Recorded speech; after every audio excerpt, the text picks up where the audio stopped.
세월이 흘러도 변치 않는 지혜와 기묘한 사연들이 모이는 곳. 여기는 은빛야담입니다. 좋아요, 구독, 은사랑입니다. 그럼 오늘 이야기 시작합니다. 옛날, 아주 먼 옛날, 경상도 어느 깊은 골짜기에 황씨성을 가진 천석군이 살고 있었습니다. 마을 사람들은 그를 황첨지라 불렀는데 그의 집은 담장 높이가 어찌나 높은지 까치조차 까치발을 들고 넘겨다 봐야 할 정도였지요. 그러던 어느 해 황첨지가 사는 마을에 극심한 가뭄이 들었습니다. 동짓달부터 시작된 가뭄은 이듬해 봄을 지나 초여름까지 이어졌고, 마을의 젖줄 같던 강물은 바닥을 드러내어 거북 등껍질처럼 딱딱하게 굳어버렸습니다.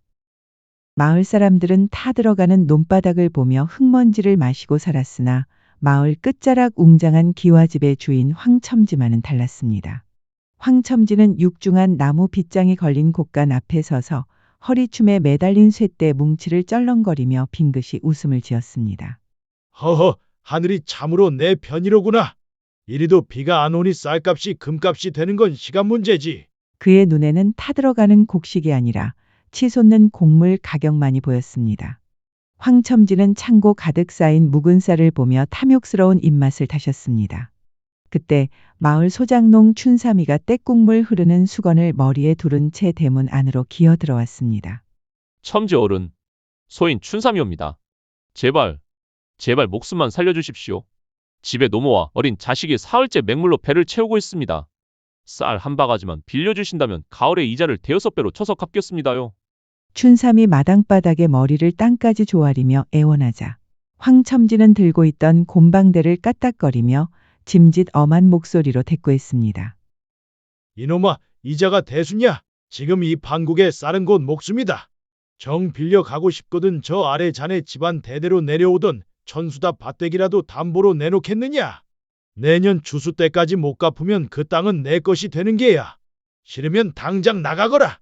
춘삼은 피눈물을 흘리며 지장을 찍었습니다. 황첨지는 그런 춘삼의 뒷모습을 보며 코웃음을 쳤습니다. 쯧쯧, 세상 이치가 그런 것을 어찌하겠느냐? 황첨지는 저작거리를 나설 때도 뒷짐을 지고 거드름을 피웠습니다. 제 부침벌 되는 백발의 노인을 만나도 고개를 꼿꼿이 세운 채 하대를 일삼았습니다. 어이, 노인네. 길 좀 비키게나. 돈 없는 늙은이가 길을 막고 서 있으면 재수가 없단 말일세.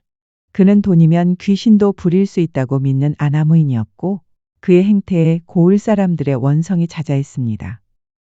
황첨지의 기세가 하늘을 찌르던 어느 장날이었습니다. 저작거리 주막 근처에서 구경꾼들이 웅성거리는 소리가 들려왔습니다. 황첨지가 뒷짐을 지고 거드름을 피우며 다가가 보니 꾀죄죄한 몰골의 사내 하나가 주막 평상의 대자로 누워 행패를 부리고 있었습니다. 그 사내는 바로 마을에서 반미치광이라 불리는 백가였습니다. 얼굴은 마마자국으로 박박 얽은 곰보에 한쪽 눈엔 때 절은 안대를 차고 있었으며 턱 밑에는 염소 수염이 가닥가닥 돋아 있었습니다. 그는 술에 취해 혀 꼬부라진 목소리로 소리를 질러댔습니다. 야, 이 주머냐나. 술상이 이게 뭐냐? 안주가 시원찮으니 술맛이 다 떨어진다.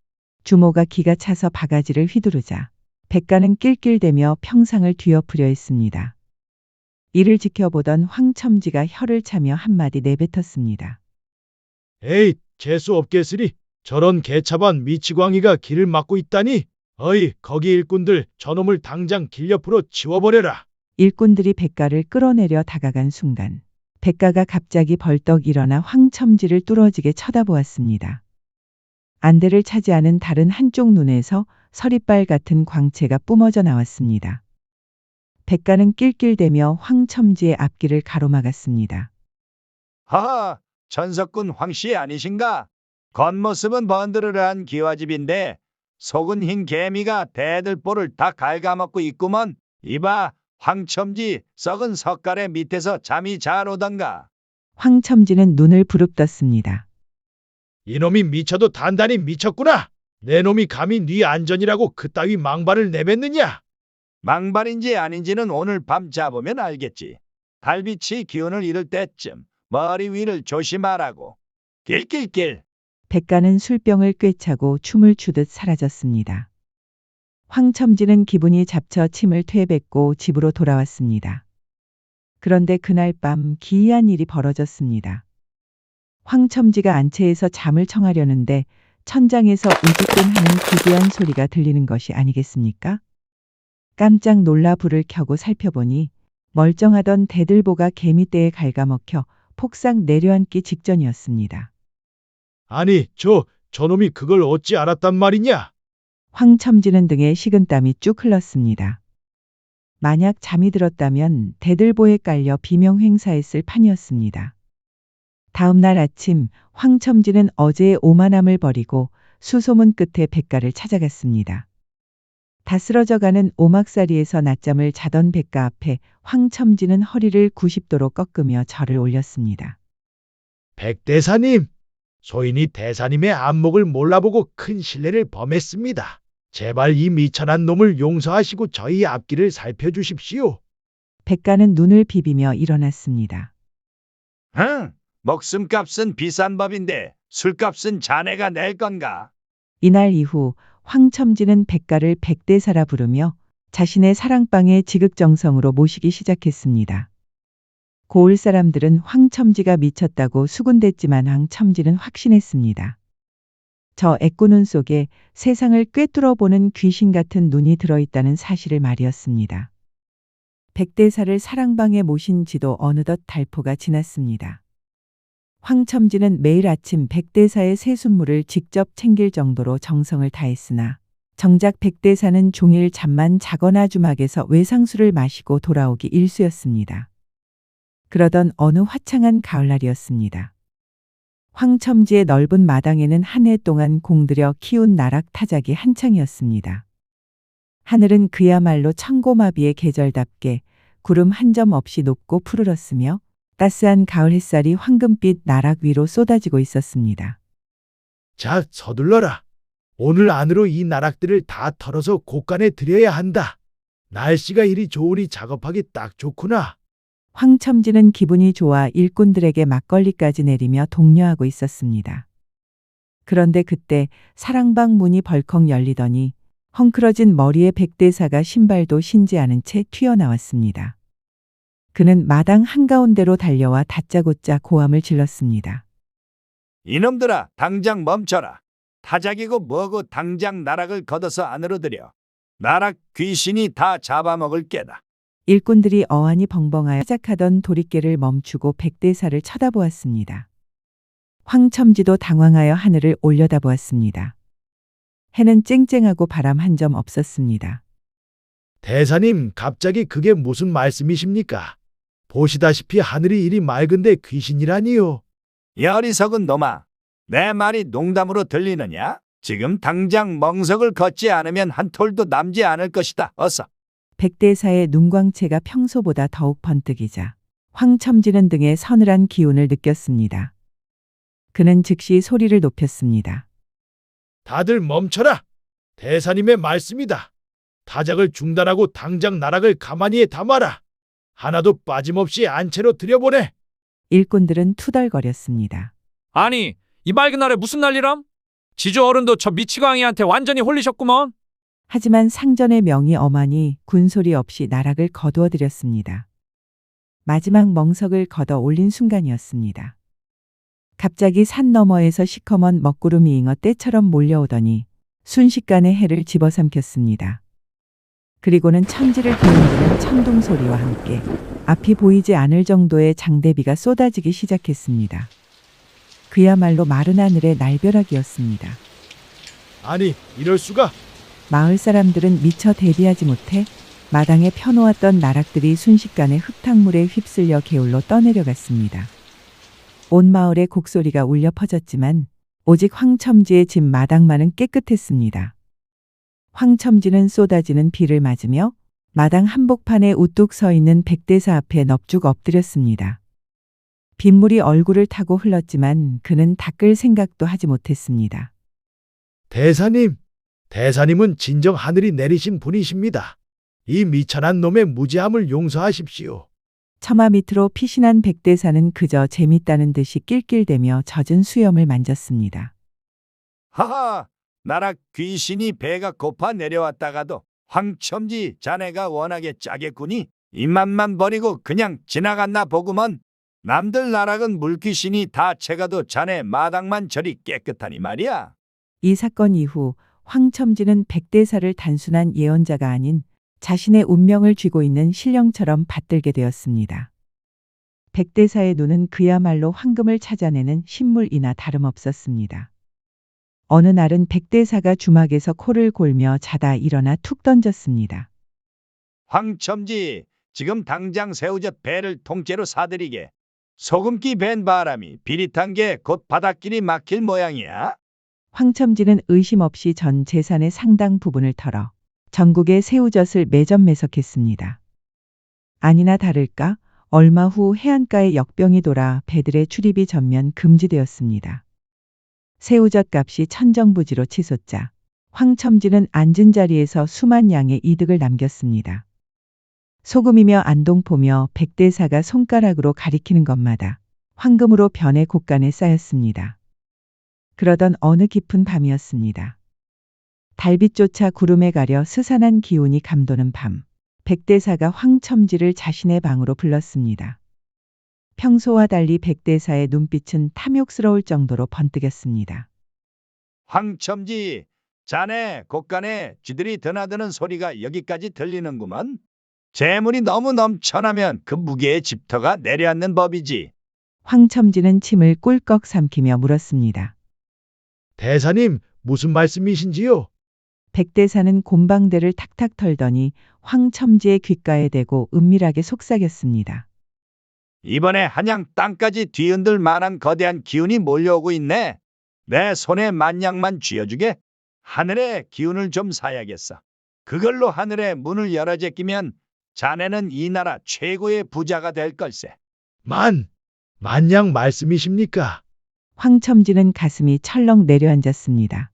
아무리 돈이 많다 한들 만냥은 논 수천 마지기, 웬만한 고을 하나를 통째로 살 수 있는 거금이었습니다.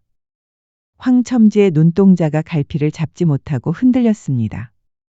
대사님, 만냥이면 제 재산의 절반입니다. 대체 그 큰 돈으로 어떤 장사를 하시려는지. 하하, 이 사람 보게. 여태껏 내가 자네에게 손해를 끼친 적이 있었나? 싫으면 말게나. 선택은 자네 몫이야. 백대사의 단호한 태도와 그동안의 백발백중 예언을 떠올린 황첨지는 눈이 뒤집혔습니다. 그래, 만냥을 넣어서 10만 양을 벌 수 있다면. 탐욕의 눈이 먼 그는 결국 바들바들 떨리는 손으로 비밀 금고의 열쇠를 꺼냈습니다. 대사님, 믿겠습니다. 여기 만냥을 올리지요. 황첨지는 밤새도록 일꾼들을 시켜 비단 전대에 만냥을 가득 채워 백대사의 방 앞에 쌓아두었습니다. 그런데 다음날 아침 황첨지가 부푼 꿈을 안고 인사를 올리러 사랑방 문을 열었을 때 방 안은 싸늘하게 식어 있었습니다. 백대사도 산처럼 쌓여있던 만냥의 전대도 연기처럼 사라지고 없었습니다. 짐 보따리 하나 챙기지 않은 채 백대사는 바람처럼 고을을 떠나버린 것이었습니다. 아니, 이럴 수가. 내 돈, 내 만냥. 황첨지는 대문 밖까지 뛰어나가 사방을 둘러보았으나 백대사의 그림자조차 보이지 않았습니다.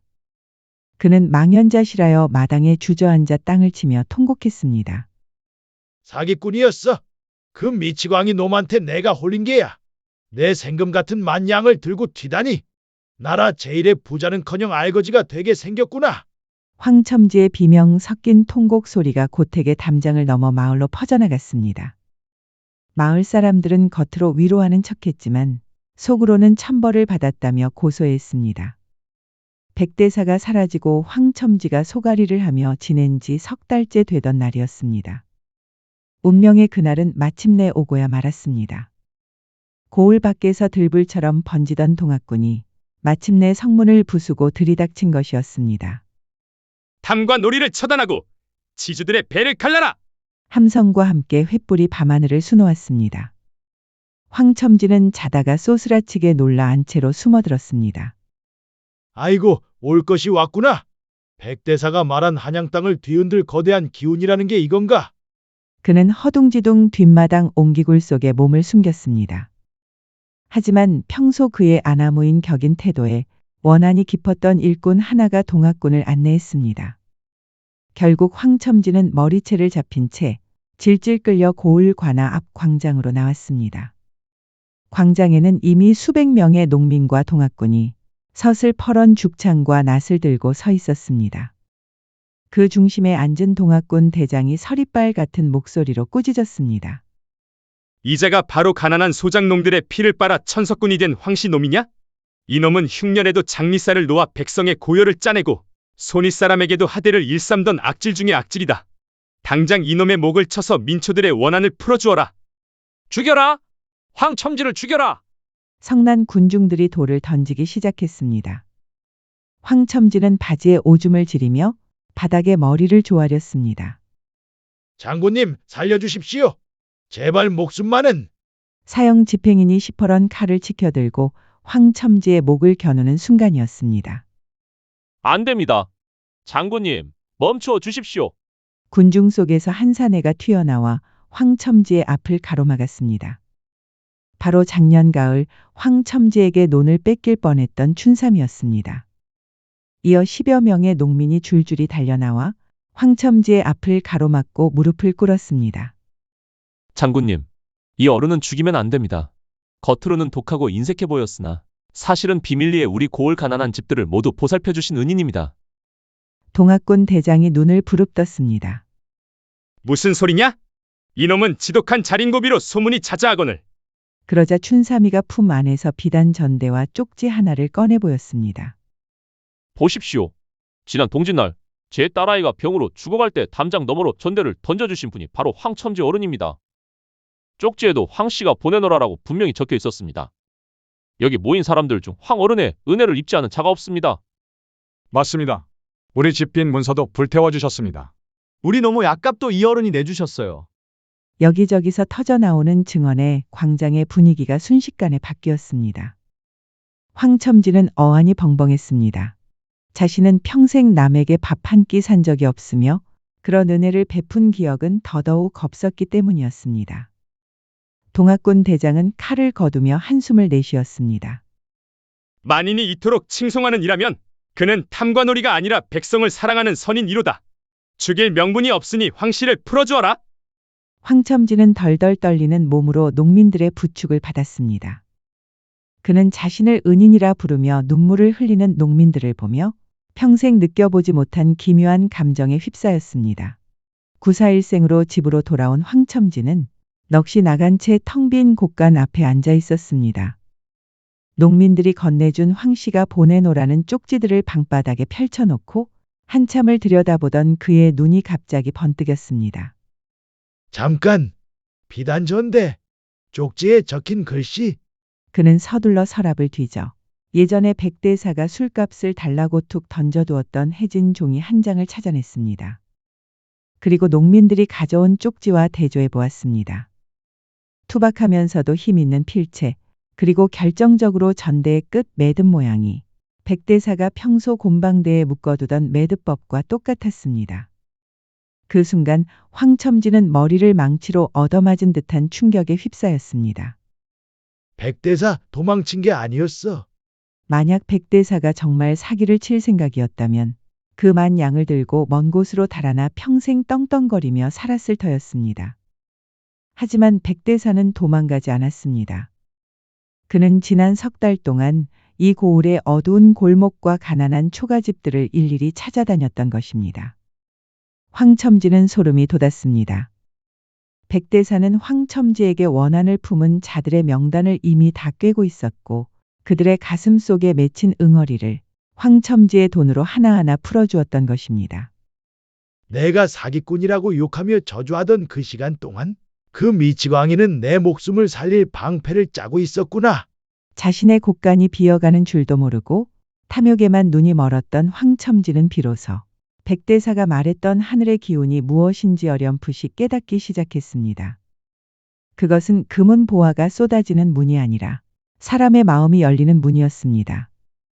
며칠 뒤 노을이 짙게 깔린 마을 어귀 고사목 아래 황첨지는 홀린 듯 그곳으로 향했습니다. 예전처럼 꾀죄죄한 몰골로 누워 코를 골던 백대사를 본 황첨지는 말없이 다가가 그 발치에 무릎을 꿇고 넙죽 절을 올렸습니다.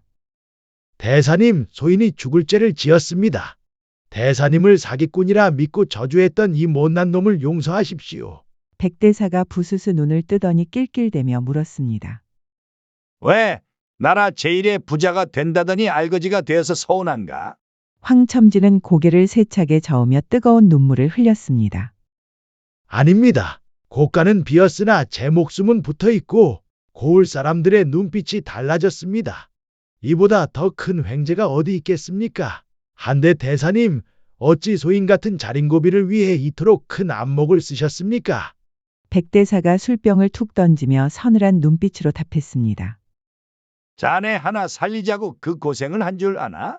자네 곡간이 터져 나갈 때 마을 우물가는 원망에 곡소리로 가득했네. 민시 먼보리고 지저는 기름이라. 이대로 두면 자네가 죽는 것은 물론 굶주린 백성들 또한 폭도가 되어 관군에게 몰살당했을 터. 결국 고을 전체가 피바람에 잠겼을 것이네.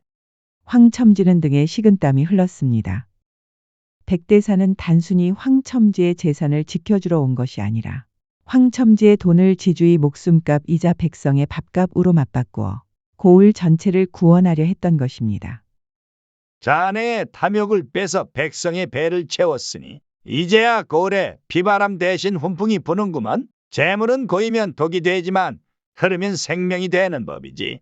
백대사는 허우롭게 웃으며 다시 길을 떠났고 황첨지는 그 뒷모습이 보이지 않을 때까지 고개를 숙였습니다.